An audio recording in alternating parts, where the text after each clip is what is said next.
Movie Recap Tagalog here.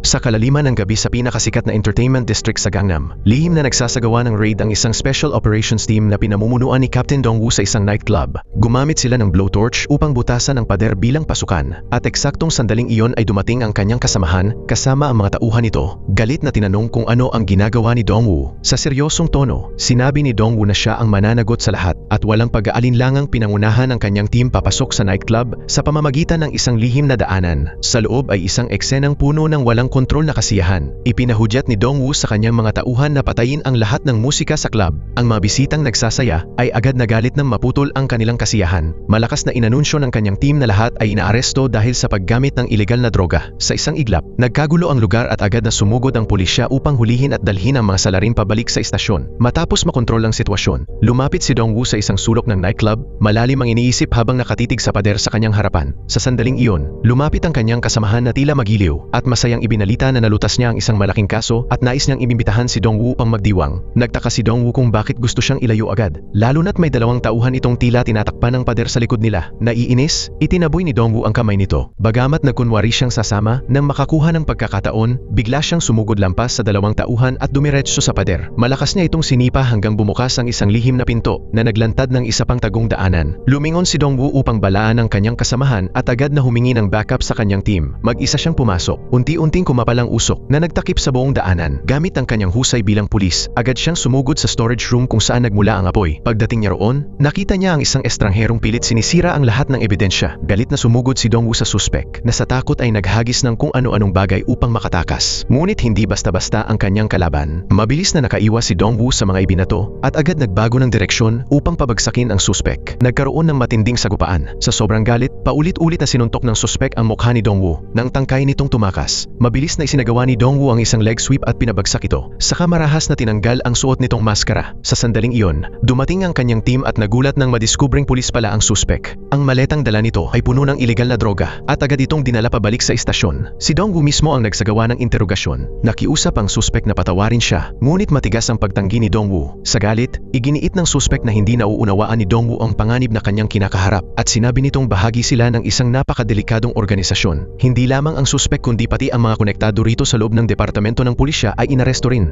Galit na galit ang kanyang kasamahan at hinawakan si Dongwoo sa kwelyo. Binabalaan siya na napasok na niya ang isang malaking problema at babalikan siya ng mga ito. Sa kabila ng mga nag-aalalang tingin ng kanyang mga tauhan, nanatiling matatag si Dongwoo sa kanyang desisyon. Bagamat napabagsak nila ang isang pugad, nananatili pa rin ang mga ugat nito. Sa kabilang bahagi ng Gangnam, isang batang babae ang gumamit ng lihim na daanan upang makapasok sa isang nightclub na pinoprotektahan ng mga sindikatong kriminal. Siya ang nagdi-distribute ng droga sa mga customer, kaya tila walang katapusan ang kanilang kasiyahan. Kabilang sa mga ito ang isang babaeng nakapulang damit na. Habang nasa rurok ng kaligayahan ng kanyang kliyente, sinamantala ang pagkakataon upang pumasok sa banyo at mag-isip. Kailangan niyang makaalis sa nightclub sa lalong madaling panahon. Kinuha niya ang kanyang nakatagong telepono at sinubukang tawagan ang kanyang kaibigan. Ngunit hindi pinansin ng kaibigan ang mga sinabi ni Jae-hee. Mag-isa at takot, mabilis na tumakas si Jae-hee palabas ng nightclub. Hindi nagtagal, napansin ng mga tauhan na nakatakas ang babae at agad silang nagpadala ng mga tao upang siya'y habulin. Sa sobrang takot, tumakbo si Jae-hee sa isang highway na puno ng rumaragasang sasakyan, dahilan upang matakasan niya ang mga humahabol sa kanya. Sa malas, hindi tulad ni Jae-hee, nahuli ng mga tauhan ang kanyang kasamahan. Binugbog nila ito at sinuri ang mga mensahe sa kanyang telepono. Sa ngayon, malinaw na ang kanilang susunod na hakbang. Hanapin si Jae-hee. Kung hindi, babagsak ang lahat. Kasabay nito, isang maskuladong siga na may hawak na baseball bat ang rumaragasa papasok sa nightclub, diretso sa VIP room upang kunin ang kanyang kaibigan na halos wala na sa sarili dahil sa droga. Sa tindi ng galit, binuhat niya ito at itinulak papasok sa kotse. Bago tuluyang harapin ang manager ng nightclub, walang pag-aatubili, hinampas niya sa ulo ang manager gamit ang bat, dahilan upang mapaluhod ito sa sakit. Hindi pa siya nakontento at sunod-sunod na pinaghahampas ang katawan ng manager. Sinabihan na kitang huwag magbenta ng droga, sigaw niya. Nakiusap ang manager na ang babae mismo ang humiling nito, ngunit hindi iyon nakapagpahupa sa galit ng siga. Nagbigay siya ng huling babala, huwag na huwag kang magbebenta ng droga sa mga tao ko. Matapos mawala ng malay ang manager, tinalikuran na niya ito. Samantala, walang tigil na hinahabol ng grupo mula sa nightclub si Jae-hee. Nakarating ito sa mga tauhan ng siga na nagulat na may nakaalpas mula sa nightclub. Agad na tinawagan ng siga si Jae-hee, ngunit hindi ito sumagot. Lalong gumulo ang sitwasyon kapag may naibunyag si Jaehee sa pulisya matatapos ang kanilang operasyon. Pagsapit ng bagong araw, matapos ang mahabang gabing pagtakas, nakahanap si Jaehee ng bagong pagtataguan. Nakikipag-ugnayan siya sa mga taong mapagkakatiwalaan niya. Ngunit biglang may lumitaw na isang siga mula sa likuran at malamig na tinangkang saksakin siya. Nagawa niyang ipagtanggol ang sarili, ngunit nagulat siya kung paano siya natunton ng mga ito. Gusto niyang iligtas ang kanyang kasamahan, ngunit tumanggi ang siga. Sinabing mas lalala ang sitwasyon kung lalabas siya. Mas mabuting manatili siya roon habang siya ang pupunta upang sagipin ang kanyang kaibigan. Kinagabihan, hinarap ng siga ang manager ng nightclub.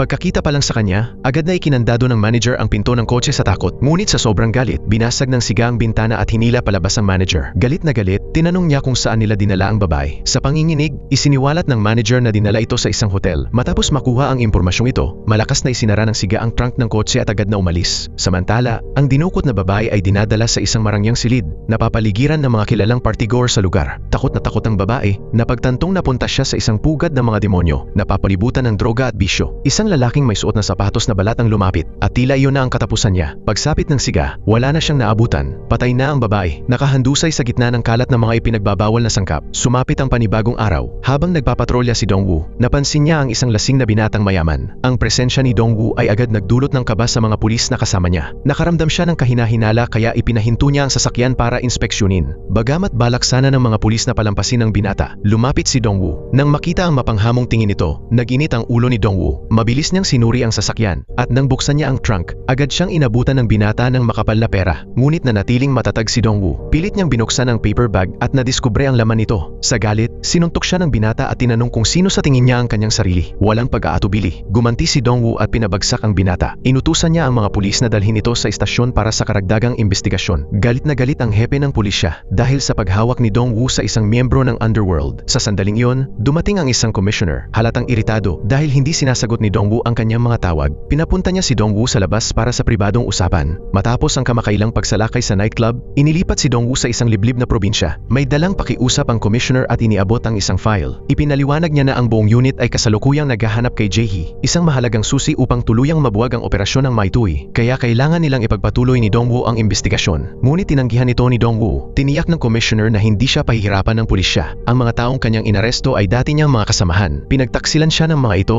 winasak ang kabuhayang sabay nilang binuo. Unti-unting napunta si Dongwoo sa pagiging nag-iisa sa presinto, hanggang sa tuluyan niyang piliing lumipat sa isang liblib na probinsya. Gayunpaman, ni minsan ay hindi niya kinuwestiyon ang desisyong iyon. Sinimulan niyang imbestigahan ang babaeng ipinahanap sa kanya ng commissioner. Sa parehong oras, nag-viral sa internet ang isang video ng pagtakas ni Jaehee. Habang tutok siya sa panonood nito, tumawag ang doktor. Ang anak ni Dongwoo ay dumaranas ng matinding depresyon. Labis ang sakit na naramdaman niya nang makita ang sariling anak na sinasaktan ng sarili. Dahil sa abalang trabaho nilang mag-asawa, halos wala silang oras para alagaan ang kanilang anak. Nang muli silang magkita, nauwi ito sa pagtatalo. Naiinis ang ina sa pagtatangka ni Dongwoo na magpanggap bilang isang mapagmalasakit na ama. Walang gustong magpatalo sa kanilang dalawa, at kahit minsan ay pinagmamalaki siya ng kanyang anak, nabigo siyang protektahan ito noong pinakakailangan siya. Dumating ang araw ng paglabas ng kanyang anak mula sa ospital. Maaga pa lang, dumating na si Dongwoo upang sunduin siya, ngunit ramdam ang bigat ng katahimikan sa loob ng sasakyan. Sinubukan ni Dongwoo na balikan ang masasayang alaala ng kanilang pagkabata, ngunit malamig ang naging tugon ng kanyang anak. Matagal na niya itong napabayaan dahil sa trabaho. Bigla, nakiusap ang kanyang anak kung maaari niyang tulungan na hanapin ang kanyang matalik na kaibigan na ilang araw nang hindi nagpaparamdam. Nang tanungin ni Dongwoo ang dahilan, sinabi niyang hindi naman kakaiba ang pagkawala ng mga kabataan. Maaaring nag-away lang ito sa pamilya at umalis. Nasaktan ang kanyang anak sa sagot na yon, dahil tila hindi nauunawaan ng kanyang ama kung gaano kahalaga sa kanya ang kaibigan niya. Nalungkot ang anak dahil pinaniwalaan ng kanyang ama ang sinasabi ng kanyang ina. Hindi masamang tao ang kaibigan niya. Lalong lumala ang tensyon sa pagitan nilang mag-ama. Napansin ni Dongwoo na tila may itinatago sa kanya ang kanyang anak, kaya tinanong niya ito. Sa lungkot, sinabi ng kanyang anak na hindi siya mabubuhay nang wala ang kanyang kaibigan. Pagkaalis ng kanyang anak, tinitigan ni Dongwoo ang larawan ng dalawang dalagita at naalala ang unang pagkikita nila mga 1 taon na ang nakalipas. Nang makita siya noon ng matalik na kaibigan ng kanyang anak, halatang hindi ito komportable at gustong umalis. Iminungkahi ni Dongwoo na bumili muna ito ng merienda at naiwan silang dalawa na magkaharap. Sinubukan niyang alamin ang tungkol sa kaibigan nito, ngunit nanatiling mailap ang dalagita, marahil dahil pulis siya. Nang tanungin niya kung may problema ba ito at kailangan ng tulong, sumagot ito na wala siyang magagawa at sa halip ay mas alagaan na lang ang kanyang anak. Nagalit si Dongwoo sa katapangang iyon ng kaibigan ng kanyang anak at lalo nitong pinasama ang relasyon nila ng kanyang anak. Ang pagbabalik ni Dongwoo sa probinsya ay nagdulot din ng pangamba sa kanyang mga tauhan. Siya ang naglinis ng presinto, pinaalis ang mga tiwaling pulis at ipinakulong ang mga ito. Kaya bakit siya ngayon ang umatras? Pinilit siyang tanungin ng kanyang tauhan kung bakit siya bumalik. Mabigat ang loob.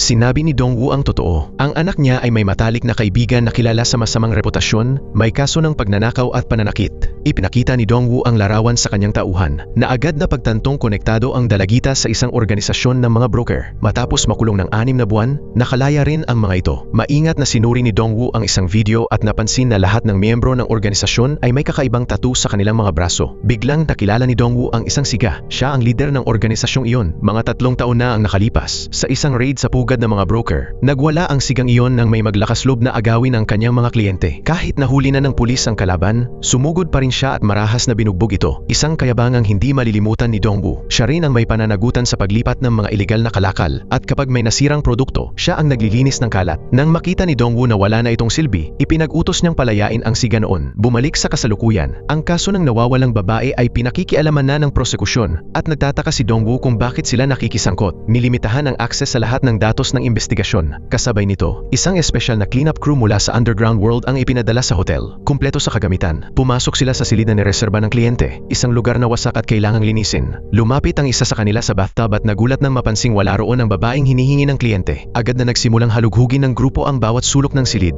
Ngunit tila naglaho ang babae na parang bula, walang iniwang bakas. Sa sandaling iyon, may tumawag sa landline. Dahil sa misteryosong tawag, kinabahan ang isang miyembro ng cleanup crew at hindi malaman kung ano ang susunod na mangyayari. May kadiskubre sa babae at inilayo siya. Agad nilang iniulat ang insidente sa kanilang kliyente, na nagngit-ngit sa galit nang malaman na nawawala ito. Inutusan silang hanapin si Jae-hee at binalaan na huwag sayangin ang kanyang oras. Sa labas, nagtipon ang mga tao sa paligid ng isang sikat na personalidad.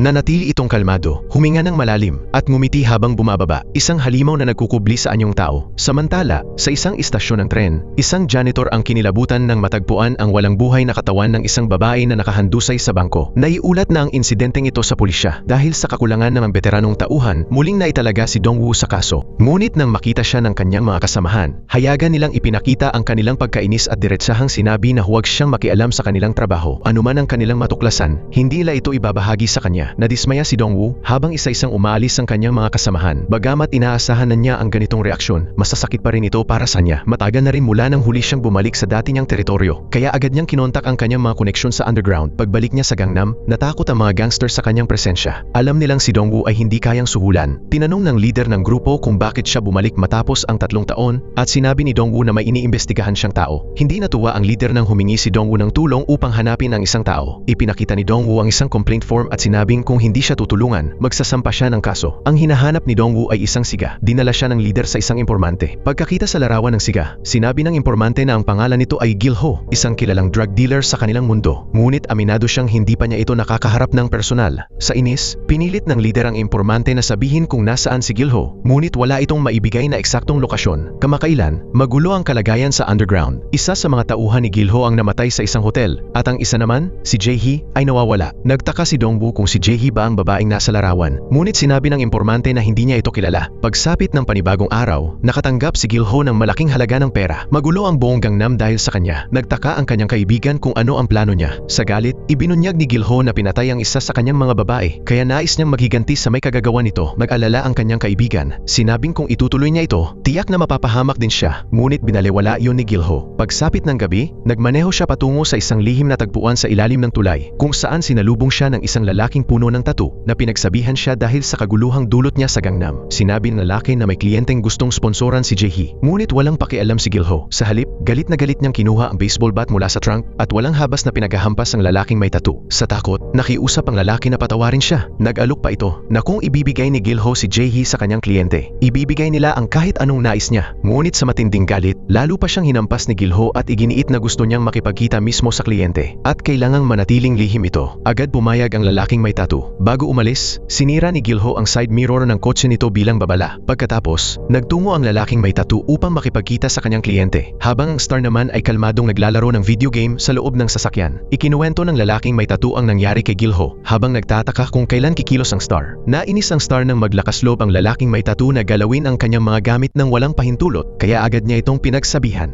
Samantala, kakaalam lang ni Jae-hee na pumanaw na ang kanyang kaibigan at labis ang pagnanais niyang lumabas upang magpaalam sa huling pagkakataon. Ngunit hinarangan ni Gilho ang pinto. Bigla, may naisip si Jae-hee. Tumingin siya ng diretso sa bintanang natatakpan sa dingding. Samantala, sa silid investigasyon, nadiskubre ng piskal ang isang video kung saan makikitang naglagay si Gilho ng nakatagong kamera sa istasyon. Pagkakita sa tunay na mukha ng suspek, agad itong iniulat ng piskal sa kanyang mga nakatataas. Masusing inimbestigahan ang lahat ng impormasyon tungkol kay Gilho at iniutos ng mga nakatataas na dapat siyang mahuli. Nang makuha ang mahalagang ebidensya, lumapit ang isang pulis sa babaeng piskal. May pag-iingat, tinanong niya kung ano ang plano nito para mahuli si Gilho. Ngunit tiniyak ng pulis na huwag siyang mag-alala dahil nakahanda na ang kanilang plano upang ipakulong si Gilho. Kasabay nito, sa isang talent management company, galit na galit ang direktor sa Star dahil pinakawalan nito si Jae-hee. Walang awa nitong hinarap ang Star at ang malakas na komosyon ay nakaagaw ng atensyon ng lahat sa loob ng silid. Ngunit walang naglakas loob na makialam. Matapos umalis ang direktor, nakipag-ugnayan ng Star sa lalaking may tattoo upang magtakda ng isang pagpupulong sa gabing iyon. Naubos na ang oras. Kailangan niyang mahuli sina Jae-hee at Gilho sa lalong madaling panahon. Samantala, nang bumalik si Gilho sa kanyang pinagtataguan, nagulat siya nang madiskubring nakatakas na si Jae-hee. Kinagabihan, kumain ng hapunan ng babaeng piskal kasama ang kanyang team. Pinayuhan siya ng kanyang nakatataas na sundin ng utos at huwag kumilos ng mag-isa. Ngunit hindi siya basta sumusuko. Hinamon niya ang kanyang superior. Ipinapahayag ang kahandaang isakripisyo ang lahat para sa katotohanan. Tumawa lamang ang nakatataas, tila natatawa sa kanyang pagiging inosente. Samantala, sa isang marangyang nightclub sa Gangnam, isang tiwaling pulis ang pumasok sa VIP room ng isang celebrity. Mainit siyang tinanggap ng grupo. Nagpapasalamat sa tulong niya sa pag-iwas sa maraming kaso. Bilang pasasalamat, binigyan siya ng isang gintong relo. Layunin ng celebrity na suhulan ng pulis upang mapadali ang pakikipagtransaksyon kay Gilho. Matapos ang matagumpay na usapan, huminga ng malalim ang celebrity bago kumilos. Hindi lamang siya, maging si Dongwoo ay nagmamadaling hanapin si Gilho. Ginamit niya ang network ng isang leader ng gang upang matulungan siya sa paghahanap. Tulad ng kanyang inaasahan, may nagbigay ng impormasyon na ngayong gabi, sa isang lihim na lugar, makikipagkita ang lalaking may tattoo kay Gilho. Dumating ang oras ng tagpuan, at si Gilho ay nag-iisang dumating. Walang kamalay-malay sa nakaambang panganib. Nakapwesto sa itaas ang lalaking may tattoo. Galit na galit dahil nag-iisa si Gilho. Samantala, hindi pa rin alam kung nasaan si Jae-hee. Iginiit ni Gilho na kailangan muna niyang makatanggap ng kapalit bago niya ibigay ang sinuman. Sa labas, nag-aabang si Dongwoo at bigla niyang namataan ang isang sasakyang puno ng mga gangster na papalapit sa lugar ng tagpuan. Naramdaman ng panganib, agad niya itong sinundan. Samantala, walang kamalay-malay si Gilho habang sinusubukan siyang patagalin ng lalaking may tattoo, naghihintay ng backup. Sinadya nitong udyukin si Gilho, pinupukaw ang kanyang galit. Sa sandaling nawalan ng kontrol si Gilho at sumugod, muntik na siyang mabangga ng isang sasakyan, kasunod ang iba pang mga kotse. Bumaba ang mga tauhan at pinalibutan si Dongwoo, habang masayang ipinahayag ng lalaking may tattoo na ngayon ang anibersaryo ng kamatayan ni Gilho. Agad sumiklab ang matinding labanan. Hinugot ni Gilho ang kanyang nakatagong kutsilyo at walang takot na sumugod sa kanyang mga kalaban. Kahit mas marami ang kalaban, hindi nila siya agad napabagsak. Mabilis siyang umiwas sa mga atake at mahusay na gumanti sa bawat sumasalakay. Kahit ilang beses siyang mapaligiran, patuloy siyang lumaban. Sa itaas, may isang lalaking may tattoo na nagla-livestream ng labanan, habang walang makapantay sa husay ni Gilho ang mga kalaban. Nang maubos niya ang mga tauhan, ibinaling niya ang galit na tingin sa utak ng lahat. Walang pag-atubili. Sumugod siya sa sasakyang nakaparada sa kanyang harapan. Biglang bumukas ang pinto at isang taong nakaitim ang umatake sa kanya ng biglaan. Sugatan at nasasaktan, hinawakan ni Gilho ang kanyang sugat ngunit patuloy na lumaban. Sa loob ng sasakyan, ang Star ay tila nasisiyahan. Aliw na aliw sa nagaganap na kaguluhan. Mag-isang hinarap ni Gilho ang dalawang lalaking nakaitim, tiniis ang matinding bugbog. Ngunit hindi siya sumuko. Sa halip, matalino niyang pinagsalungat ang dalawa bago tuluyang pabagsakin ang huli. Subalit bago pa man siya makabawi ng hininga, may dumating pang mas maraming tauhan at ang mga sugat na tinamo niya ay labis na para ipagpatuloy pa ang laban. Sa sandaling iyon, may isa pang sasakyan ang rumagasa papasok at gumitna sa kaguluhan. Binuksan ni Dongwoo ang pinto at sumigaw. Pinapasakay si Gilho. Sandaling nag-alinlangan si Gilho, ngunit sa huli ay sumakay din siya sa sasakyan ni Dongwoo. Agad silang umalis upang takasan ang mga humahabol. Habang nasa biyahe, walang tigil na tinatanong ni Dongwoo si Gilho kung bakit niya dinala ang babae sa istasyon ng tren. Ngunit dahil sa sakit at panghihina, hindi na ito makasagot. Sa likuran nila, dikit na dikit ang mga gangster. Ngunit hindi lang sila. Dumating din agad ang pulisya at pinalibutan ang sasakyan. Bakit ganoon kabilis dumating ang pulis? Masayang nagmaneho ang mga gangster habang dumadaan. Kalmadong bumaba si Dongwoo at nagulat nang makita ang isang dating kakilala. Isang lalaking ipinakulong niya 3 taon na ang nakalipas. Binalaan siya ng tiwaling pulis na huwag humarang dahil naroon sila upang hulihin si Gilho. Lalong naging mapanganib ang sitwasyon ng tangkain ni Gilho na tumakas at agad na pinaputukan bilang babala. Sa harap ng ganitong panganib, hindi na nakapagtimpi si Dongwoo. Hinugot niya ang kanyang baril bilang babala sa pulisya at hinanap kung sino ang nag-utos. Biglang dumating ang babaeng piskal at sumigaw sa mga pulis kung ano ang ginagawa nila. Sa pagkakataong nalihis ang atensyon ng mga pulis, desperadong tumalon si Gilho palabas ng sasakyan at nakatakas. Nagngit-ngit sa galit si Dongwoo dahil muli na namang nakawala ang mahalagang sospek. Samantala, dumating ang movie star upang makipagkita sa direktor. Nagulat ang direktor ng yumuko at humingi ng pamanhin ng Star bago umalis. Ngunit paglabas nito, lumapit ang asasin na ipinadala niya. Hindi handa ang direktor, kaya agad siyang sinaksak ng asasin. Bumagsak ito ito sa sarili niyang dugo at sa kanyang harapan ay nakatayo ang movie star. Kinuha ng star ang telepono mula sa bulsa ng direktor at tinawagan ang chairman. Ngayong patay na ang direktor, kailangan na ng kumpanya ng bagong leader. Matapos alisin ang hadlang sa kanyang landas, umalis ang star sa lugar. Nang matanggap ng pulisya ang ulat, agad nilang kinordon ang restaurant. Natagpuan nila ang sandatang iniwan ng salarin, ang kutsilyong ginamit ni Gilho sa pakikipaglaban. Lumabas na ang lalaking may tattoo ang lihim na kumuha nito upang ibintang kay Gilho ang lahat. Samantala, sa tulay,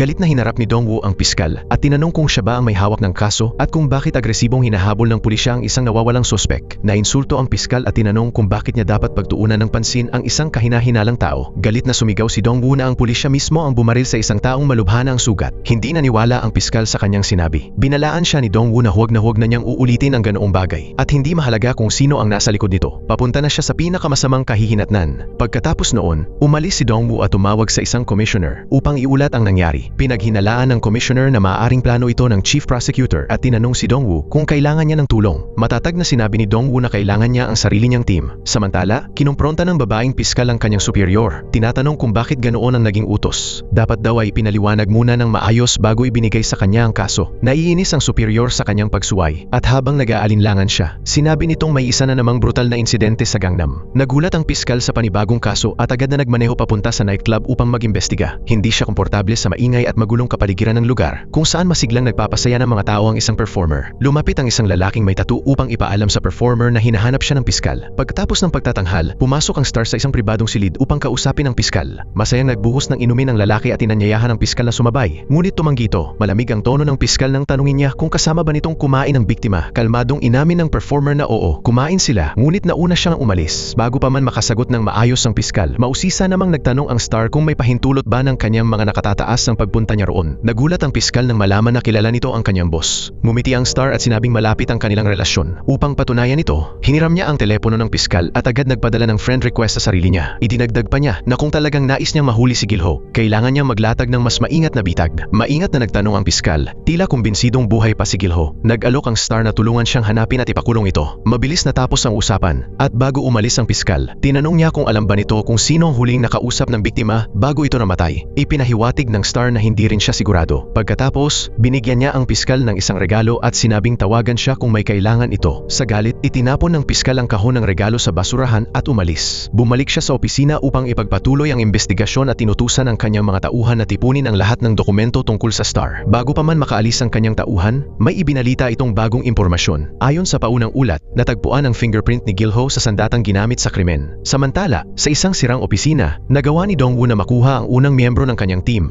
ang kanyang pinagkakatiwalaang inspector. Nagtaka ito kung buhay pa si Gilho dahil tila sumuko na ang search team. Nanatiling kalmado si Dongwoo at humingi ng impormasyon tungkol sa babaeng namatay. Iniabot ng inspektor ang ulat na nagsasabing wala itong pamilya at may kasaysayan ng pagnanakaw. Kalaunan, nagtrabaho ito kasama si Gilho. Lumabas na ang kanilang base ay isang abandonadong arcade. Hindi nagtagal, nagtungo si Dongwoo roon upang magsiyasat. Tinanong niya ang isang matandang nagtitinda ng gulay sa malapit na nagsabing matagal nang inabandona ang lugar mula nang mamatay ang may-ari. Ang may-ari ay isang manager ng bar na madalas makipagtrabaho sa mga kabataang babae at dati maayos ang kanilang negosyo. Ipinakita ni Dongwoo ang larawan ng anak ng kanyang kaibigan, ngunit hindi sigurado ang matanda kung konektado ito sa lugar. Matapos makuha ang impormasyon, pumasok si Dongwoo sa gusali at doon niya natagpuan ang maraming ID at impormasyon tungkol sa iba't ibang kumpanya. Sa sandaling iyon, tumawag ang babaeng inspector at nagbigay ng update. Natuntun niya ang manager ng nightclub na nawawala mula noong gabi ng pagkamatay ng biktima. Dahil dito, imiminungkahi niyang imbestigahan pa ito ng mas malalim. Kasabay nito, nagpost ng bagong impormasyon online ang manager. Gamit ang address mula sa larawan, agad umalis si Dongwoo. Samantala, si Gilho, matapos makatakas sa pulisya, ay hirap na naglalakad pa uwi habang hawak ang kanyang sugat. Habang ginagamot ang sarili, nakatanggap siya ng tawag mula sa isang kaibigan na may dalang masamang balita. Lalo nung lumalala ang sitwasyon, inaatake ng star ang sarili nitong direktor noong nakaraang gabi. Pinayuhan siya ng kaibigan na magtago muna. Naalala ni Gilho ang mga panahong payapa pa ang lahat noong nasa ilalim pa siya ng kanilang boss. Araw-araw silang nabubuhay sa mapanganib na mundo at ang tungkulin niya noon ay maghatid ng pagkain para sa mga ibon sa mga kliyente, isang code para sa iligal na kalakal. Doon din niya unang nakilala si Jae-hee, isang babaeng matapang at walang kinatatakutan. Tuwing gabi, ihahatid niya ito sa mga kliyente at maghihintay sa isang malapit na kainan. Pagkatapos ng trabaho ni Jae-hee, sasamahan siya nito, ngunit hindi niya maiwasang mapansin ang mga peklat sa mukha nito, mga bakas ng hirap na pinagdaanan nila. Madilim ang kanilang buhay. Dahan-dahang nagsindi si Jae-hee ng sigarilyo. Naging mausisa siya sa tattoo sa braso ni Gilho, habang hinahaplos ang sarili niyang mga peklat na naisa na niyang mabura. Dahil dito, pumayag si Gilho na lagyan siya ng tattoo. Ngunit pagbalik nila sa kanilang pinagtataguan kinabukasan, laking gulat nila nang natagpuan ang malagim na sinapit ng kanilang boss. Mula noon, tuluyan nang nagbago ang takbo ng kanilang buhay. Nais sana ni Gilho na humanap ng ibang trabaho, ngunit tumanggi si Jae-hee. Wala na silang ibang mapupuntahan. Gusto niyang ipagpatuloy ni Gilho ang operasyon ng kanilang boss. Ito ang dahilan kung bakit ipinagpatuloy niya ang kriminal na operasyon. Sa kasalukuyan, sinusundan ni Dongwoo ang manager na walang kamalay-malay na binabantayan na siya ng pulisya. Mabilis na tumakbo ang sasakyan patungo sa isang lumang gusali at napagtanto ni Dongwoo na yon ang nightclub na dati na niyang pinasara. Pumasok sila ng boss sa gusali at kabisado ni Dongwoo ang bawat sulok nito. Agad siyang umakyat sa itaas na palapag at maingat na sinuri ang pasilyo. Ipinahudyat niya sa boss na pumunta sa kabilang panig, habang siya naman ang maghahalughog sa natitirang bahagi. Natuklasan ng boss ang isang nakasarang silid. Dahil sa kuryosidad, sinipa niya ang pinto upang mabuksan. Pagbukas nito, bumungad ang isang mesa na puno ng iba't ibang droga. Biglang may sumugod na isang siga, ngunit mabilis itong pinabagsak ng boss. Sa labas, patuloy na dumarami ang mga tauhan, kaya't walang awang binugbog ng boss ang mga ito. Matapos mapabagsak ang karamihan, napagod siya at sandaling upo upang magpahinga. Ngunit sa sandaling iyon, isang siga ang nakakuha na ng patalim at sinugod siya. Mabuti na lamang at nakaiwas siya sa nakamamatay na atake. Gayunpaman, naitulak siya sa lupa ng kalaban. Sa pinakakritikal na sandali, dumating ang babaeng inspektor at nailigtas siya. Samantala, si Dongwoo ay pumasok sa isang lihim na pasilyo na may maraming silid. Biglang lumitaw ang manager, galit na galit sa presensya ng isang nanghihimasok. Naiinis, mahigpit na hinawakan ni Dongwoo ang braso nito at itinapon palayo bago pumasok sa isang silid kung saan may isang babaeng halos wala na sa sarili dahil sa kalasingan. Sa sandaling nawalan siya ng focus, may isang lalaking sumulpot mula sa likod ng pinto. Agad itong hinabol ni Dongwoo, ngunit nagpaputok ng baril ang lalaki. Mabuti na lang, nakaiwas si Dongwoo at ipinagpatuloy ang habulan hanggang sa rooftop. Iniwasan ang mga bala. Tumalon siya papunta sa suspek at nakuha ang baril nito. Dahan-dahang humarap ang lalaki at iyon pala ay ang tiwaling pulis. Galit na galit, sinigawan nito si Dongwoo at kalaunan ay dinala silang dalawa sa istasyon ng pulisya. Nagalit ang mga kasamahan ni Dongwoo dahil nagawa niyang arestuhin ang isa sa kanila. Ngunit hindi niya iyon pinansin. Mahigpit niyang inimbestigahan ang tiwaling pulis. Hinihingi ang katotohanan kung may kinalaman ito sa kaso. Ngunit tumanggi itong makipagtulungan. Dahil dito, nawala ng pasensya si Dongwoo at sinuntok ito ng malakas sa mukha. Kinailangan pang awatin siya ng kanyang mga kasamahan. Samantala, patuloy na hinahanap ng babaeng piskal ang kinaroroonan ni Gilho. Nagtungo siya sa istasyon ng tren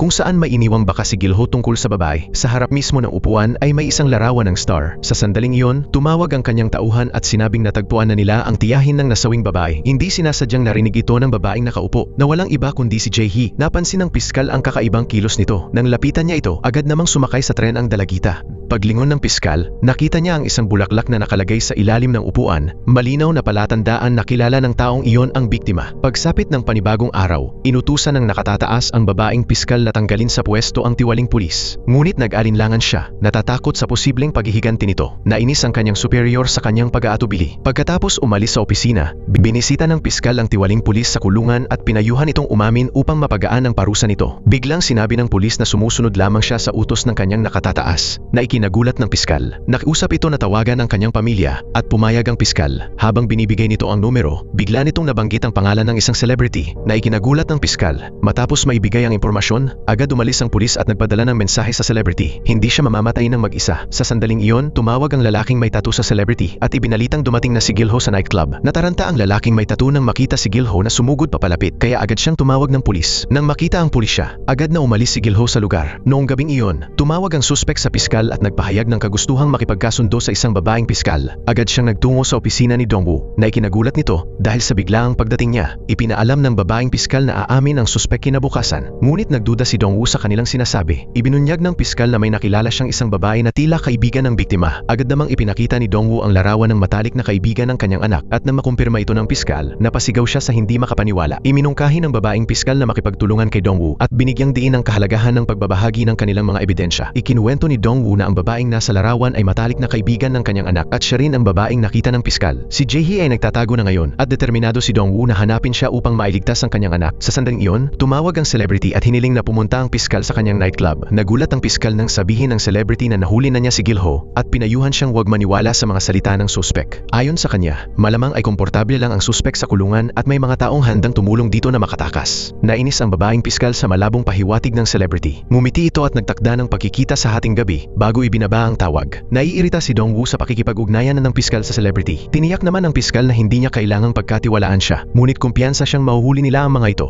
Samantala, nagpadala ang celebrity ng mensahe kay Gilho na nahuli na niya si Jaehee. Binalaan niya na kung hindi ito magpapakita, agad niyang gagawa ng masama si Jaehee. Matapos mahuli, dinala si Jaehee sa isang VIP room kung saan nagkakasiyahan ang grupo ng mayayamang kabataan. Agad na nagmaneho si Gilho papunta sa nightclub at kasabay nito ay sunod-sunod ang mensahe ng piskal. Ibinunyag niya ang pangalan ng star na nagtatakda ng bitag para kay Gilho. Maingat na sinuri ni Gilho ang paligid ng bar. Habang bumabalot ang kakaibang tensyon, iminungkahi ng piskal na makipagtulungan siya kay Gilho. Upang makuha ang tiwala nito, ipinadala niya ang larawan ng bulaklak na iniwan ni Jaehee sa istasyon. Nagulat si Gilho sa ipinadala nito. Sinabi ng piskal na kung nais niyang mailigtas si Jaehee, kailangan muna niyang manatiling buhay. Naunawaan ni Gilho ang ibig nitong sabihin. Biglang may lalaking may tattoo na kumatok sa bintana ng kanyang sasakyan at inutusan siyang sumunod. Dinala siya nito sa nightclub sa pamamagitan ng isang lihim na pasukan sa likod ng gusali. Bago sila tuluyang pumasok, may nagulat na dumating na ang piskal. Naiinis, pinapunta ng lalaking may tattoo si Gilho sa itaas ng mag-isa, habang siya naman ang haharap sa piskal sa labas. Pagpasok ni Gilho sa elevator, tumawag ang piskal at nag-aalalang tinanong kung nasaan na siya. Ngunit sa halip na magpahalata ng pag-aalala, malamig na sumagot si Gilho at tinanong kung paano niya ito mapagkakatiwalaan. Sinubukan siyang kumbinsihin ng piskal, ngunit hindi siya nakinig at mag-isa siyang nagtungo sa silid kung saan nakakulong si Jaehee. Sa loob, abala ang star sa sariling kasiyahan. Nakabitin si Jaehee ng patiwarik sa mataas na bahagi ng silid habang kinukunan pa ito ng video ng lalaki. Napatingin ang star sa pinto, sabik na hinihintay ang pagdating ni Gilho. Ngunit nang bumukas ito, ang babaeng piskal ang pumasok. Nabigo sila nang makitang hindi pa dumarating ang kanilang target. Sinabi ng star na napaaga ang pagdating niya at ang babaeng nakakulong sa silid ay hindi si Jaehee. Naiinis, tinanong ng piskal kung nasaan si Jaehee, ngunit walang pakialam na sinabi ng star na hindi iyon mahalaga. Ang mahalaga ay mahuli si Gilho. Lingid sa kanilang kaalaman, naririnig ni Gilho ang buong usapan. Nang makuha ng piskal ang kailangan niyang impormasyon, agad siyang umalis sa lugar. Narito ang star sa hindi pagdating ni Gilho at galit na hinarap ang lalaking may tattoo. Tinatanong kung nasaan na ito. Takot na ipinaliwanag ng lalaking may tattoo na tila nakatakas si Gilho sa likurang pintuan at muli nilang pinalampas ang isang mahalagang target. Samantala, sa isang lihim na taguan, dumating ang babaeng piskal at si Dongwoo upang makipagkita kay Gilho. Maingat niyang binuksan ang pinto para sa kanilang dalawa. Sinabi ng babaeng piskal na alam niya na ang star ang nasa likod ng pagkamatay ng dalaga. Ipinaliwanag ni Gilho na namatay ito sa isang event. Isa itong terminong ginagamit sa underground world kapag nagpapatawag ang mga VIP na kliyente ng mga babae para gawin ang kahit anong gusto nila.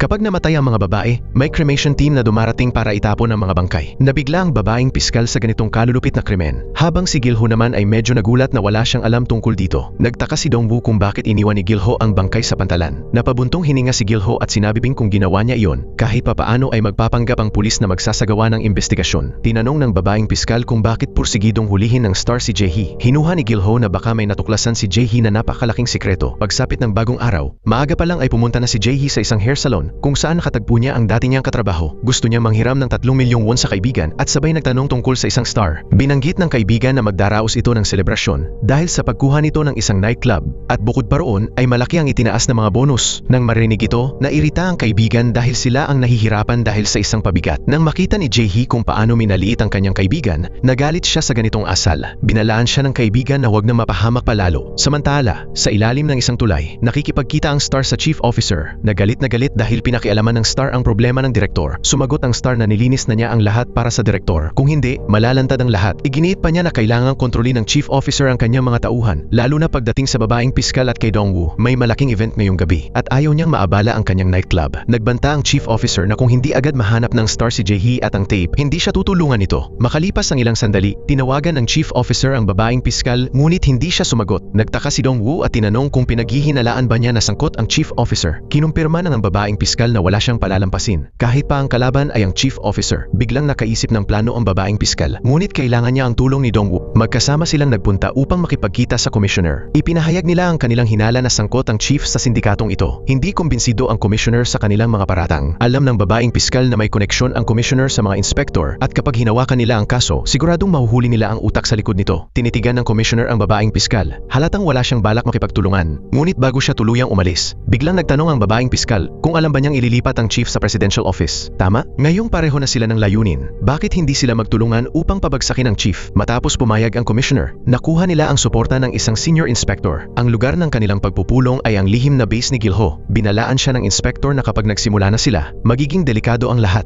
Sinimulan ng inspector ang pagkuha ng pahayag ni Gilho. Ngunit kulang pa rin sila sa ebidensya laban sa star. Mula sa sandaling iyon, opisyal nang naging mahalagang testigo si Gilho, kaya't si Dongwoo ang naatasang magbantay sa kanyang kaligtasan. Dahil sa mapanganib na sitwasyon, dinala ni Dongwoo si Gilho sa teritoryo ng gang leader. Pagkakita kay Gilho, agad na nagalit ang leader. Sinubukan agad siyang pakalmahin ni Dongwoo. Sinabing pareho naman silang nasa negosyo negosyo at dapat ay magtulungan kahit papaano. Ngunit tumanggi ang gang leader at sinabing ayaw niyang madamay kay Gilho. Nauunawaan ni Gilho na hindi siya tanggap doon, kaya tumayo siya para umalis. Ngunit hinarang siya ng mga tauhan ng gang. Walang imik, dumiretso si Gilho sa banyo at kaswal na naghugas ng kamay. Natawa ang gang leader sa kanyang asal at sinabing talagang baliw siya. Samantala, sa nightclub, abala ang star sa paghahanda para sa espesyal na event ngayong gabi at nagtipon pa ito ng maraming underground fighters. In-update niya ang listahan ng mga fighter at ang kanilang win rates sa isang pribadong group chat.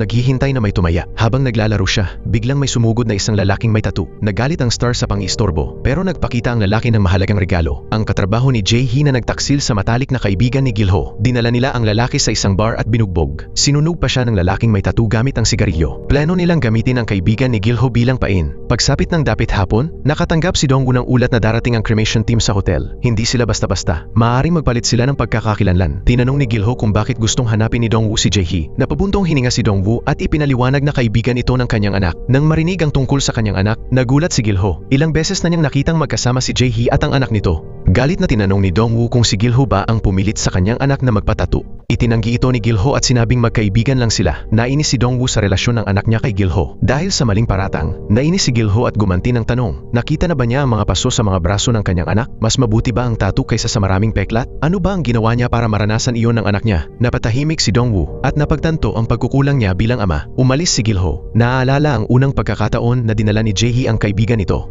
Nang gusto ng dalaga na magpatato sa braso, tumanggi si Gilho. Ngunit nakumbinsi siya ni Jae-hee. Nagtaka ang lahat kung bakit. Seryosong pinauwi ni Gilho ang dalaga, pero nang makita niya ang mga peklat sa mga braso nito, pumayag siyang itato ito. Sumapit ang panibagong araw. Maaga pa lang, ipinatawag ng chief prosecutor ang babaeng piskal para sa isang pulong. Nagkunwari siyang may sakit para makaiwas, pero ang sobrang kasiyahan ng chief prosecutor ay nagdulot ng hinala sa kanya. Sa sandaling iyon, dumating ang inspector, at doon niya nalaman na magkasabwat sila. Nang makita ang kanyang pagkabahala, tinanong ni Dongwoo kung anong nangyari. Ibinunyag ng babaeng piskal ang pagtataksil ng inspektor. Mula pa sa simula, nakipagsabuatan na ito sa chief prosecutor para manipulahin ang sitwasyon. Gusto niyang magsulat ng expose, pero pinigilan siya ni Dongwoo. Nagbabala na mas mapapahamak sina Jae-hee at Gilho kung ilalantad ang katotohanan. Kasabay nito, sa isang pantalan, nakatanggap si Jae-hee ng misteryosong tawag. Habang paalis na siya, may dumating na mensahe. Nahuli na ang kanyang katrabaho at ang matalik na kaibigan ni Gilho. Nang marinig ang desperadong sigaw ng kanyang kaibigan, naggalit sa galit si Jae-hee at agad ipinadala ang recording kay Gilho. Nang makita ni Gilho ang kalagayan ng kanyang kaibigan, sumabog siya sa galit at hinanap ang kinaroroonan ni Jae-hee. Pinakiusapan siya ni Jae-hee na huwag gumawa ng kahit ano at siya na ang bahala. Pero hindi si Gilho ang tipong mananatiling walang ginagawa. Naiulat kay Dongwoo ang pagkawala ni Gilho, papunta na siya sa nightclub ng Star. Ngayong gabi ang Gladiatorial Arena event, isang underground fighting tournament na dinadayo ng mayayamang manonood.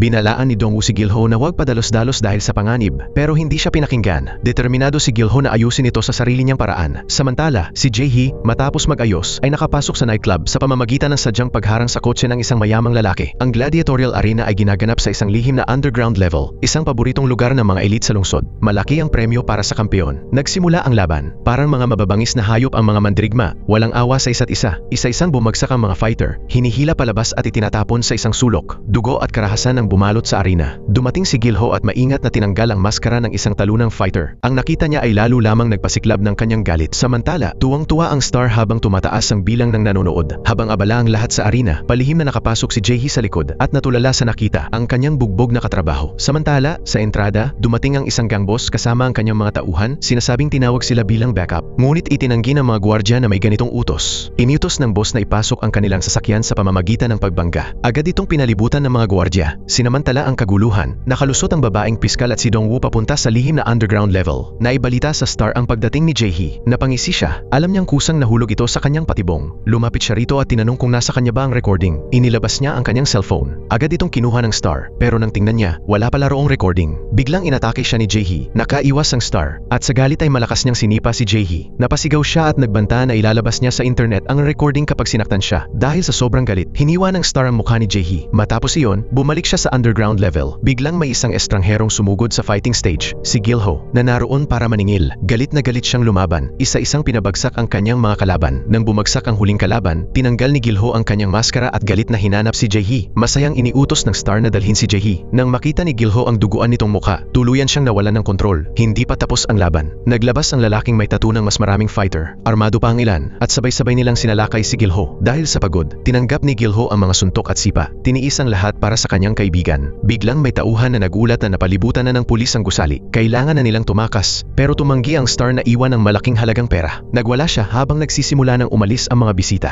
Hindi niya inaasahan na na-record ni Jae-hee ang lahat. Wasak na ang kanyang reputasyon. Nagmadali silang tumakas sakay ng sasakyan, ngunit binasag ng bato ang bintana. Galit na galit niyang sinigawan ang kanyang tauhan at sinubukang hilahin ito palabas ng sasakyan, pero nanlaban ito. Ang lalaking may tattoo, sawa na sa Star, ay isinara ang pinto ng sasakyan. Iniwan siya sa labas at umalis. Takot na takot ang Star habang papalapit si Gilho. Sumigaw si Gilho, hinahanap si Jae-hee. Sinabi ng Star na patay na siya. Sa sobrang galit, paulit-ulit siyang sinuntok ni Gilho. Sa sakit, umamin ang Star na kasama si Jae-hee ng lalaking may tattoo. Hindi pa rin naibsan ang galit ni Gilho. Ipinagpatuloy niya ang marahas na pananakit. Ang sigaw ng Star ay nakaagaw ng pansin ni Dongwoo, na agad dumating para pigilan si Gilho at pakalmahin siya. Pero sinaktan ng Star ang kaibigan ni Gilho. Paano niya ito mapapatawad? Sinubukan siyang pakalmahin ni Dongwoo at sinabing nasa proteksyon na ng pulis si Jae-hee. Nang marinig iyon, unti-unting kumalma si Gilho at dahan-dahang ibinaba ang kutsilyong hawak niya. Dumating ang panibagong araw. Bumisita si Dongwoo sa ospital upang bantayan si Jae-hee at tingnan ang kanyang kalagayan matapos ang nangyari kagabi. Nagtaka ang babaeng piskal at tinanong kung may itinatago si Dongwoo. Inamin niya na may halong inis na sinaksak siya ni Gilho at tumakas ito. Matapos dalawin si Dongwoo, pumunta ang babaeng piskal sa silid kung saan ginagamot ang Star. Pagpasok niya, nagulat siya, patay na ito. Nawala na ang kanilang pinakamahalagang suspek. Sa kabila ng kanyang pagkamatay, ipinagpatuloy pa rin ng prosekusyon ang investigasyon. Iniutos ng Chief Prosecutor na kumpiskahin ang lahat ng dokumento sa opisina ng babaeng piskal. Nang malaman ito, galit siyang humarap dito. Sinabi ng Chief Prosecutor na ang kasong hinahawakan niya ay nauwi na sa dalawang pagkamatay. Hindi na itinago ng babaeng piskal ang kanyang tunay na intensyon at inakusahan niya ito na sangkot sa sindikato. Galit na binalaan siya ng Chief Prosecutor na mag-ingat kung hindi ay mawawala ang kanyang trabaho. Samantala, sa ospital, nakatanggap si Dongwoo ng tawag mula sa kanyang anak. Ngunit ibang tao ang nasa kabilang linya. Galit nilang binanggit ang paulit-ulit na pagkakasala ni Gilho. Nagalit si Dongwoo nang malamang hawak nila ang cellphone ng kanyang anak. Biglang sumagi sa isip niya ang isang nakakatakot na posibilidad. Kinidnap ang kanyang anak. Hinihingi nila kay Dongwoo ang tape na ni-record ni Jae-hee. Agad niyang tinawagan ang kanyang tauhan at pinahanap ang lokasyon ng tawag. Sinabi ng tauhan na hinahanap siya ng commissioner at nais nitong ilipat ang kaso sa ibang team. Ngunit wala na sa isip ni Dongwoo ang trabaho. Kailangan niyang mahanap agad ang kanyang anak. Kasalukuyang bihag ang anak sa isang lumang gusali na isa palang lihim na taguan. Tinanong siya ng babae kung hindi ba sinabi ni Jae-hee ang tungkol sa lugar na iyon. Nagulat ang anak nang malaman na kilala ng babae si Jae-hee. Sinabi ng babae na idolo ng mga dalaga roon si Jae-hee. Dinala niya ang anak sa isang silid at nagmakaawa ito na sabihin kung nasaan si Jae-hee. Ngunit tumanggi ang babae at ikinulong siya. Biglang nagbalik ang mga alaala ng dalaga. 2 taon na ang nakalipas. Noong nasa high school siya, binubuli siya ng grupo ng mga kaklase. Sa takot, lagi siyang nagsisiksik sa isang sulok sa harap ng mga ito. Tinipon niya ang lahat ng kanyang lakas ng loob at inilabas ang kutsilyong inihanda niya. Nang marinig niya ang mga boses ng mga bully, binuksan niya ang pinto at sumugod palabas. Nagulat siya nang si Jae-hee ang nasa harapan niya at wala na ang mga bully. Nagtaka si Jae-hee kung bakit siya tinutukan ng kutsilyo, kaya palihim niya itong sinundan. Pagbalik nila sa silid-aralan, nakita ni Jae-hee na binubugbog ang dalaga ng mga bully at agad siyang sumugod para harapin ang mga ito. Hinila niya ang buhok ng leader at inilabas ang kutsilyo. Malamig na tinanong ang dalaga kung paano niya gustong gantihan ang bully. Dahil sa sakit na nararamdaman ng leader, natigilan ang iba. Pagkatapos ng klase, naglakas lubang dalaga na tanungin kung bakit siya tinulungan ni Jae-hee. Sumagot si Jae-hee na wala siyang pakialam sa kanya. Naiinis lang siya sa mga bully. Habang paalis na si Jae-hee, biglang nagtanong ang dalaga kung paano siya magiging kasing lakas nito. Matapos ang insidenteng iyon, gumanti ang mga bully at dinala siya sa rooftop para bugbugin. Pero sa pagkakataong iyon, hindi na siya katulad ng dati. Inilabas niya ang kutsilyo at nasugatan ang isa sa mga bully, kaya lalong lumala ang sitwasyon. Sa sandaling iyon, dumating si Jae-hee. Nang makita siya, natakot ang mga bully at agad na tumakbo. Dahan-dahang lumapit si Jae-hee at sinabing ibaba na niya ang kutsilyo, ngunit wala na sa tamang pag-iisip ang dalaga. Biglang may isang bully na sumugod at sa reflex, naitulak niya ito. Agad lumapit si Jae-hee at sa takot, sinabi ng dalaga na may nasaktan siya. Pinakalma siya ni Jae-hee at sinabing hindi niya iyon kasalanan. Kasabay nito, natuntun ni Dongwoo ang pinanggalingan ng tawag. Pagdating niya roon, nakita niya ang sasakyan ng cleaning crew at agad siyang pumasok sa gusali para mag-imbestiga. Ngunit wala ni isang tao. Hinanap niya ang bawat silid at sumigaw kung may tao, pero puro katahimikan ang sumagot. Samantala, sa isang ligtas na lugar, nagising si Gilho na puno ng sakit. Ang katawan ay sugatan mula sa laban kagabi. Naalala niyang si Dongwoo ang tumulong sa kanyang makatakas. Noong gabing iyon, upang makakuha ng impormasyon, nakipagkita si Dongwoo kay Jae-hee. Sa muling pagkikitang ito, mas maamo na si Jae-hee kaysa dati. Tinanong niya kung kumusta si Gilho at sinabi ni Dongwoo na ligtas pa ito. Unti-unting napangiti si Jae-hee. Bigla niyang hiniling kay Dongwoo na huwag ipaalam na naroon ang anak nito. Malungkot na nagtanong si Dongwoo tungkol sa tape, ngunit depensibong sinabi ni Jae-hee na wala na ito sa kanya, ibinigay na niya sa iba. Pagkatapos, bigla niyang hiniling kung maaari siyang samahan ni Dongwoo na bumili ng pagkain. Pumayag si Dongwoo at kalmadong kumuha ng pagkain si Jae-hee habang binabantayan siya. Biglang tumawag ang isang tauhan na nagsabing nasa istasyon na ang asawa ni Dongwoo at hinahanap ang kanilang anak. Doon inamin ni Dongwoo na kinidnap ang kanyang anak. Sinabi ng tauhan na magpapadala siya ng team para iligtas ito. Ngunit agad tumutol si Dongwoo kapag nalaman ng mga kidnapper ang presensya ng pulis. Malalagay sa panganib ang kanyang anak. Hindi nila alam, narinig ni Jae-hee ang buong usapan. Sinamantala niya ang pagkaabala ni Dongwoo habang nagbabayad at tumakas mula sa tindahan. Agad siyang hinabol ni Dongwoo, ngunit wala na siya. Malakas ang ulan at hindi matukoy ng mga kamera kung saan nagtungo si Jae-hee. Dumating ang panibagong araw at si Gil-ho ay nagpapahinga sa isang fishing village. Tinatamasa ang mainit na sikat ng araw. Naroon din ang kanyang matalik na kaibigan, ngunit iginiit ni Gil-ho na hindi pa tapos ang lahat. Sigurado siya may taong nasa likod ng pagkamatay ng Star. Samantala, habang nagpapatrol, natagpuan ng pulis ang anak ni Dongwoo na walang malay sa isang bangko. Lumabas na si Jae-hee ang nagdala ng tape sa mga kidnapper, ngunit nagwala ang mga ito at binugbog siya. Nagbanta ang lalaking may peklat sa mukha na kung may itinagong kopya si Jae-hee ng tape,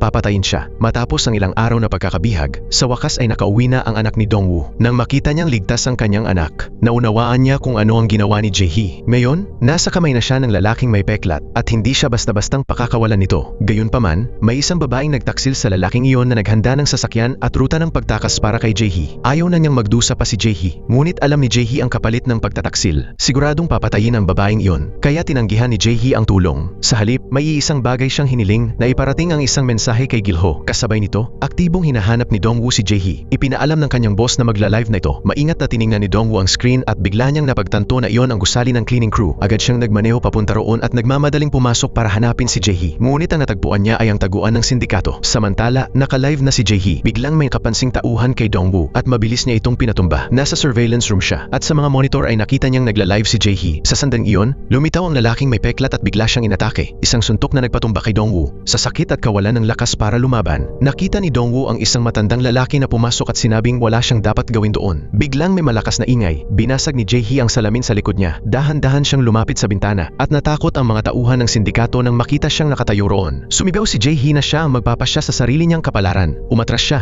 at biglang nahulog pababa. Nagmadaling lumapit ang lalaking may peklat. Ngunit huli na ang lahat. Napapalibutan na ng pulis ang gusali. Nang dumating si Gil-ho, nadurog ang puso niya nang makita si Jae-hee na nakahandusay sa ibabaw ng sasakyan ng pulis. Mabilis siyang tumakbo papunta rito, ngunit pinigilan siya ng mga pulis. Sa sandaling iyon, nakita niya ang lalaking may peklat na papatakas sakay ng sasakyan. Sa galit, hinabol ni Gil-ho, ngunit bigla siyang nabangga ng isa pang sasakyan. Nakarating sa anak ni Dongwoo ang balita ng pagkamatay ni Jae-hee, kasabay ng isang voice message mula rito. Lumabas na noong araw na binubuli siya sa rooftop. Siya pala ang nagbigay kay Jae-hee ng lakas ng loob para lumaban. Sa kanyang huling mensahe, nais magpasalamat ni Jae-hee sa dalaga. Ang pagkamatay ni Jae-hee ay nagdulot ng matinding galit ng anak ni Dongwoo sa kanyang ama. Sinisi niya ito sa lahat at pagkatapos ay umalis. Hindi lang siya, maging si Gil-ho ay labis na nasaktan sa pagkamatay ni Jae-hee, kaya nagpasya siyang ipaghiganti ito. Dahil sa mga nagdaang pangyayari, na-demote ang babaeng piskal. Isang gabi, habang nag-iimpake siya ng kanyang mga gamit, hindi niya inaasahang may natagpuan siyang mensahe sa cellphone ng Star. May kinalaman ito sa isang taong nagngangalang Choi. Ginamit ng piskal ang cellphone ng Star upang magpadala ng mensahe at makipagkita sa kanya. Di nagtagal, pumunta siya sa isang roadside diner kung saan naghihintay na si Chairman Choi. Alam nito ang tungkol sa kanyang pagka-demote. Malamig niyang inilabas ang isang file na naglalaman ng mga ebidensyang nakalap niya laban sa kanila. Ngunit hindi man lang nabahala ang chairman. Nakontrol na niya ang hepe ng departamento. Kaya sa pagkakataong ito, nag-alok siya ng pakikipagtulungan sa piskal. Mabilis lumipas ang panahon at 3 buwan na ang nakaraan mula nang mamatay si Jae-hee. Araw-araw, umiikot si Dongwoo sa mga bar.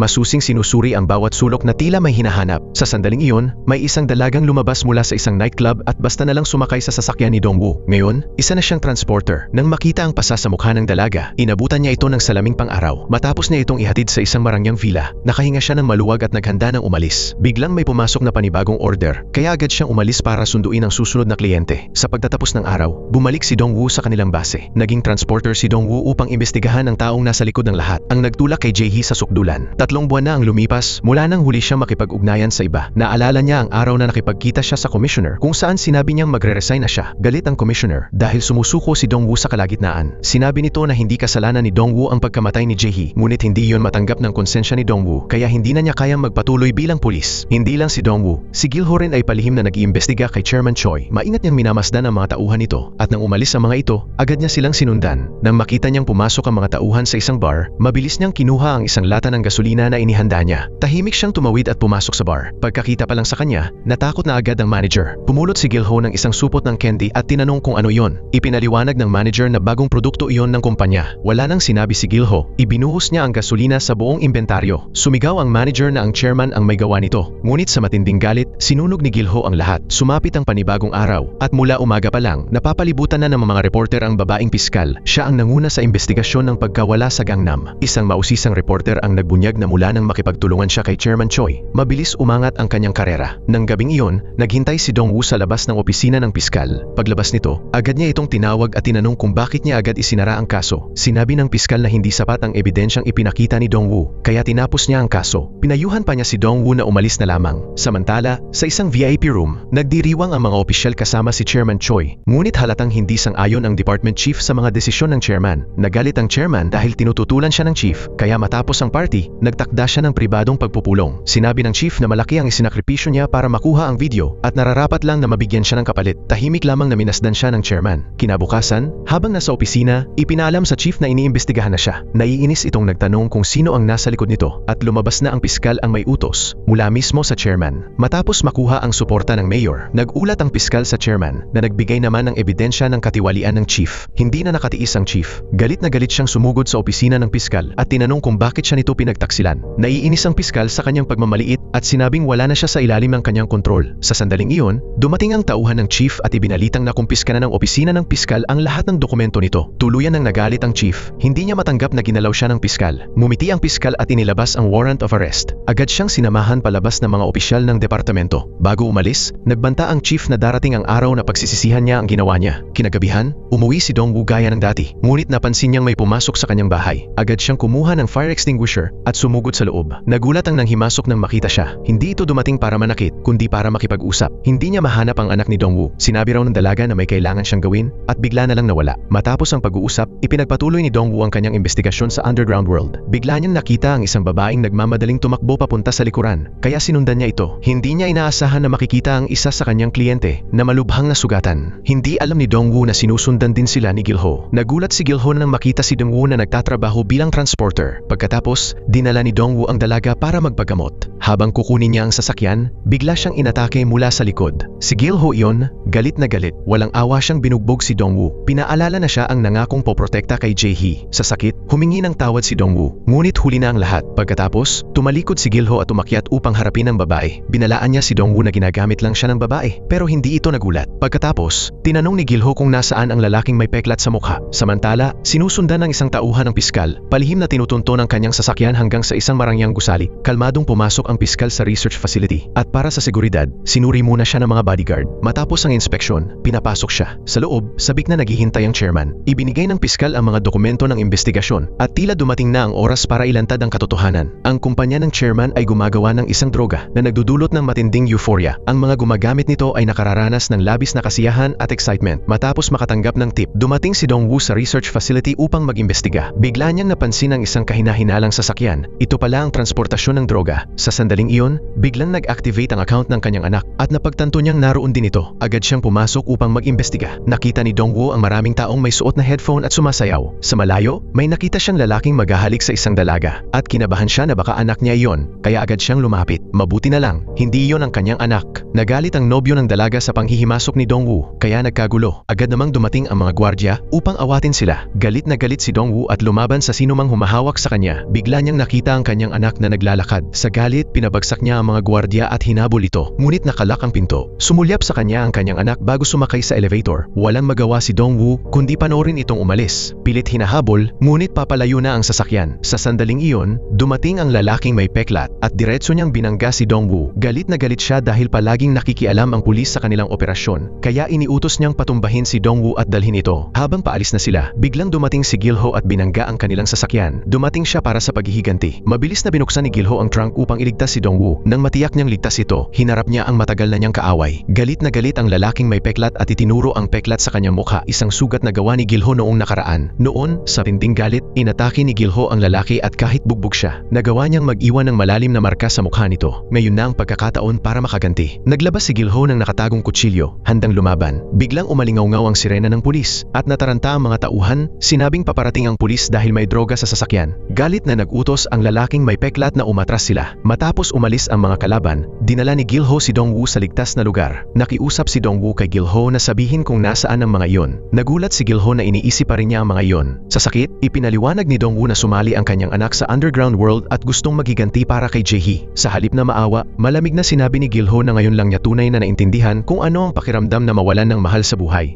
Naiinis, umalis siya at iniwan si Dongwoo. Hawak ang sugat. Pumunta si Dongwoo sa katrabaho ni Jae-hee. Nakiusap siya na tulungan siyang makipag-ugnayan sa manager. Nagulat ang babae nang tawagan siya ni Dongwoo at nakiusap siya na palayain ang kanyang anak. Ipinaliwanag na kusa namang pumunta roon si Jae-hee kaya wala siyang magagawa. Sa galit, nawalan ng kontrol si Dongwoo. Hinawakan niya ang braso ng dalagang katabi niya at tinanong kung nasaan ang lalaking may peklat. Nagalit ang dalaga at umalis. Nang tila wala ng pag-asa, nagpasya siyang magbigay ng impormasyon tungkol sa lalaking may peklat. Siya ang nagbigay sa kanya ng droga. Ngunit hindi niya maalala kung saan sila nagkita. Ang alam lang niya ay sa isang madilim na lugar malapit sa bar. Biglang naalala ni Dongwoo ang lihim na daanan sa likuran. Dapat pala ay mas maaga niya itong sinuri. Samantala, kausap ng lalaking may peklat ang chairman sa telepono. Sinabi niyang lumitaw si Gilho at hinahadlangan ang kanilang misyon. Inutusan siya ng chairman na alisin ang sino mang humahadlang sa kanila. Samantala, sa loob, nilapitan ng manager ang anak ni Dongwoo. Ipinahayag ng dalaga na nais niyang magiganti para kay Jae-hee. Ngunit tumanggi ang manager at pinayuhan siyang umuwi dahil hinahanap siya ng kanyang ama. Malamig na sinabi ng anak na huwag na itong pansinin. Hindi niya alam na dumating na si Dongwoo sa lihim na nightclub na matagal nang abandonado. Maingat niyang sinuri ang bawat sulok. Biglang lumitaw si Gilho mula sa likuran. Naiinis dahil hinaharangan ni Dongwoo ang kanyang daraanan. Nagtaka si Dongwoo kung ano ang ginagawa ni Gilho roon. Biglang may malakas na ingay na nakaagaw ng kanilang pansin. Dahan-dahan silang lumapit upang tingnan ang pinagmulan nito. Marahan nilang binuksan ang pinto at pumasok sa isang VIP room na dati palang opisina ng Star. Tinanong ni Dongwoo kung naroon ba si Gilho para hulihin ang mga iyon. Sumagot si Gilho na ang pakay niya ay ang chairman. Biglang may sumugod ang lalaking may tattoo at inatake si Dongwoo. Habang papatamaan na sana niya si Dongwoo, sumingit si Gilho at binugbog siya. Galit na galit ang lalaking may tattoo at tinanong kung bakit gustong ipaghiganti ni Gilho si Jae-hee. Hindi niya alam na sumobra na siya. Sa sobrang galit, kinuha ni Gilho ang isang fire extinguisher at handa na siyang hampasin muli ang lalaki. Kahit pigilan siya ni Dongwoo, hindi niya mapakalma si Gilho. Ngunit bago pa siya makapalo, binuksan ng lalaking may tattoo ang ilaw sa silid.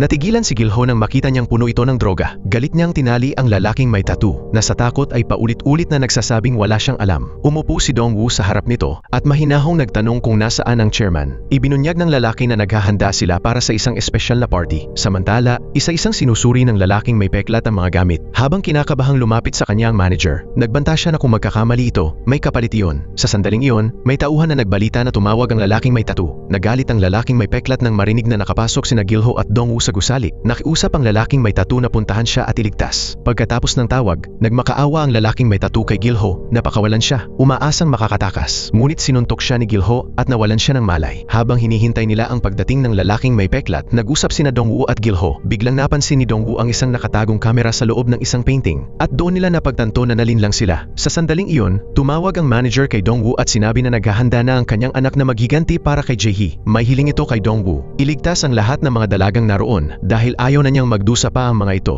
Nangako si Dongwoo na gagawin niya yon. Pagkatapos ng tawag, ipinadala ng manager ang eksaktong address. Hiniling ni Dongwoo kay Gilho na sumama, ngunit tumanggi ito. Kahit alam niyang bitag ang lugar, pinili niyang manatili upang pigilan ang mga kalaban. Naunawaan ni Dongwoo ang kanyang desisyon at agad siyang umalis patungo sa lugar ng event. Pagkaalis ni Dongwoo, biglang sumugod ang isang grupo ng mga tao at nagbuga ng gas sa kinaroroonan ni Gilho. Nang mawalan siya ng malay, tinali siya at isinakay sa sasakyan. Samantala, ipinaliliwanag ng manager ang plano sa anak ni Dongwoo. Ngunit bago pa niya lubos na maintindihan ang nangyayari, pinatumba ng manager ang gwardiya. Sinabihan niya ang lahat na tumakas. Ngunit paglapit niya sa pinto, naroon na ang lalaking may peklat kasama ang kanyang mga tauhan. Galit na galit siya sa pagtataksil ng manager. Bilang parusa, ipinadala niya ito sa kamatayan. Matapos iyon, isinakay ng lalaking may peklat ang mga dalaga sa sasakyan. Tinawagan niya ang chairman upang magulat at natuwa ang chairman nang malamang nahuli na si Gilho. Pagkaalis ng lalaking may peklat, dumating si Dongwoo sa lugar. Sa loob ng silid, bakas ang matinding bakbakan sa bawat sulok. Nag-aalalang tinawagan ni Dongwoo ang manager at narinig niya ang tunog ng telepono mula sa itaas. Agad siyang tumakbo upang tingnan. Nanlumo si Dongwoo nang makita ang manager na nakahandusay sa sahig, halos wala ng buhay. Sa huling lakas nito, iniabot niya ang isang tape kay Dongwoo at ipinaliwanag na ang kanyang anak ang nagpasabi na ibigay iyon sa kanya. Pinatugtog ni Dongwoo ang tape.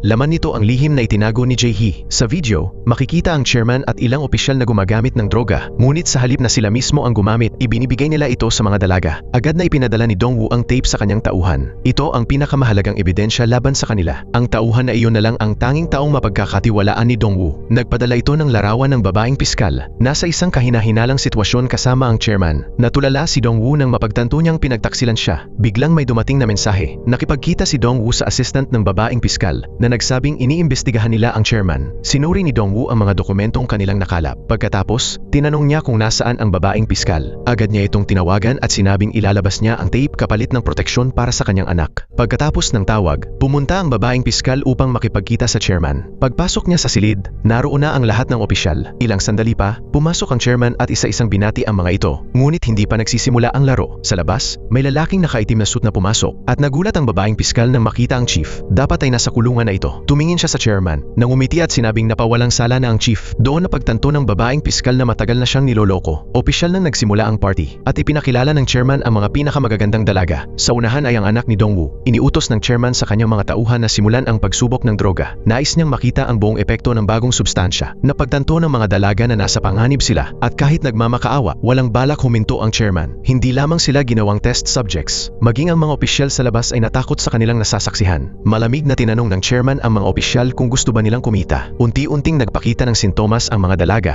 nangisay ang ilan, kaya agad silang binigyan ng antidote. Dahan-dahang bumuti ang kanilang kalagayan. Ngunit nang akalay magiging maayos ang lahat, biglang nagkaroon ng anaphylactic shock ang isa sa mga dalaga. Buwagsak ito sa sahig at nagkagulo ang lahat habang ito'y naghihirap at umuubo ng dugo. Tuluyan nang lumala ang sitwasyon. Sa takot, lumapit ang anak ni Dongwoo upang magbigay ng first aid. Ngunit huli na ang lahat, namatay ang dalaga sa harap nila. Galit na kinompronta ng isang opisyal ang chairman at tinanong kung ano ang nangyayari. Napakalaki na ng kanilang nagastos para sa drogang iyon. Ipinahiwatig ng chairman sa kanyang mga bodyguard na pakalmahin ang sitwasyon at malamig na lumapit sa opisyal. Mas mabuti pang manahimik ka, babala niya. Hindi pa tapos ang eksperimento. Sa takot, bumalik ang opisyal sa kanyang upuan. Ipinagpatuloy ng chairman ang eksperimento. Nang malapit na ang turno ng anak ni Dongwoo, sinubukan ng babaeng piskal na ilihis ang atensyon ng chairman. Bakit hindi muna tayo pumirma ng kontrata? Mungkahi niya. Naisip ng chairman na may punto ito, kaya iniutos niyang pansamantalang ihinto ang eksperimento. Samantala, sa basement, dinala na rin si Gilho ng mga tauhan. Inutusan ng lalaking may peklat na bantayan siya. Siya mismo ang gustong pumatay sa kanya. Lumapit ang isa sa mga tauhan sa trunk upang tingnan ito. Ngunit nang buksan niya, wala na si Gilho. Bigla itong sumulpot mula sa likuran at inatake ang mga tauhan. Pinabagsak ang mga ito. Samantala, sa labas, dumating na rin si Dongwoo sa lugar. Maingat na lumapit ang isang gwardiya sa sasakyan upang inspeksyonin ito. Ngunit walang laman. Sinamantala ni Dongwoo ang pagkakataon at pinatumba ang gwardiya bago pumasok sa gusali. Agad niyang tinawagan si Gilho at nagulat siya nang malamang naroon din ito. Bigla na lamang natuklasan ng mga gwardiya ang presensya ni Dongwoo at agad siyang pinalibutan. Sa delikadong sitwasyon, sinabi ni Dongwoo kay Gilho na sinusubukan ng chairman ang mga droga at nasa kanya na ang ebidensyang tape. Pagkatapos niyang makapag-ulat, agad niyang hinugot ang kanyang baril at sinalubong ang mga gwardiya. Kahit na mas marami ang kalaban, nagawa pa rin ng mga gwardiya na mapasuko si Dongwoo. Sa sandaling nanganganib na siya, dumating si Gilho sakay ng sasakyan upang iligtas siya. Sinabihan niya si Dongwoo na tumuloy na sa loob habang siya ang bahala sa mga gwardiya.